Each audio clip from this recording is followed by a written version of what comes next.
Hello, Matt Guff here for the House Snowboard Shop. This is a Transworld Snowboarding Goodwood Award-winning snowboard, the DC Ply. That's right, you may have already seen this board all over the place. I know I saw Justin Fronius destroying Windells all summer on this deck, and I'm sure a lot of you this winter are going to enjoy this board as much as Justin did on the DC Ply.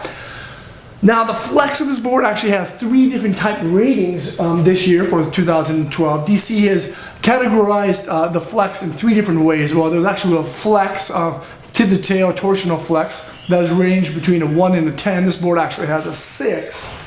There's a maneuverability rating as well. Tight turns or long turns, or long arcs or tight turns. This one actually has a 7, so it's medium to light, or excuse me, medium to long arcs. And then there's a final little rating called the camber rating, which goes from -6, which is like reverse camber, and +6, which is like super camber. This board has a 5, so it's going to be a lot more responsive. It's going to be a fun, playful board, but it's going to be pretty responsive, and it's going to help you charge really hard. The profile shape is the lock and load camber shape.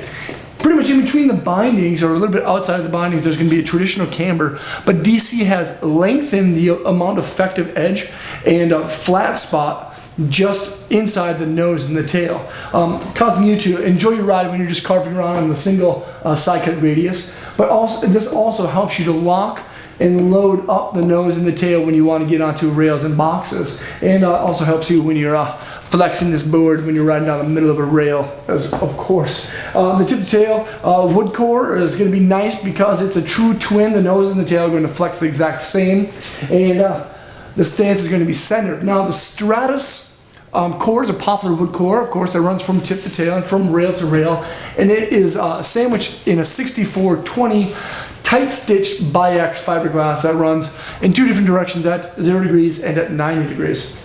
The combination of the Stratus core and the biax fiberglass is going to give a nice, smooth, consistent ride, of course. The base is what makes this board the most interesting. It's a structurn base.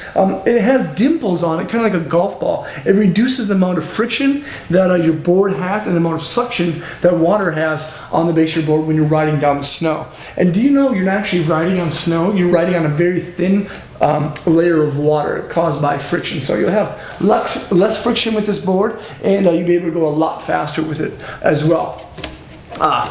Another great thing about this DC Ply snowboard is the radius to flat nose and tail. There's a small I don't want to say cycle radius, but there's a small radius that the board gradually rocks up on, and then the nose and the tail are going to be flat, offering a nice stable platform to ollie off of course. The base is factory waxed by One Ball J, so right when you get the DC Ply, you just go home, put your bindings on, and ride away. So if you want to have fun this winter, DC Ply is going to be a great deck if you like charging hard and want a little bit more response than the average freestyle snowboard.